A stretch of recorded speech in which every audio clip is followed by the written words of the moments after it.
Sequestration is now a fact. On Friday night, March the 1st, President Obama here in Washington signed it into law reluctantly, he said, after Congress and he, that is the president, were not able to get together and do anything to stop the $80+ billion worth of cuts that had been mandated by the legislation that was signed earlier.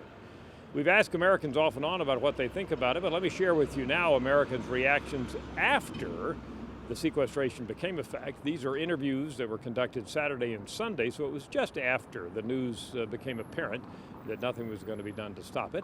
One thing we found pretty quickly is that when you give Americans the opportunity to say they don't know enough to comment on whether it's a good thing or bad thing for the country, they grab it.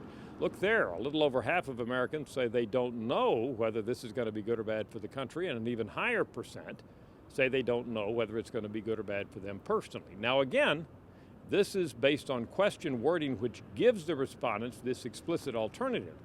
But they jump on it, which means that there's a lot of uncertainty out there about what's going to happen. Now, of those who do have an opinion, you see those in front of you there, attitudes towards the impact of sequestration for the country tilt more negative than positive. And when we ask that same question about the impact of sequestration on you personally, again, the results tilt more negative than positive, and that confirms what we had found earlier.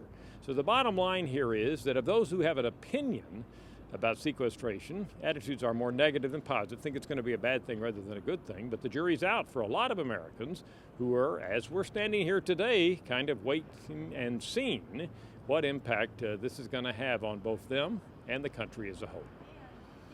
I'm Dr. Frank Newport, Gallup Editor-in-Chief.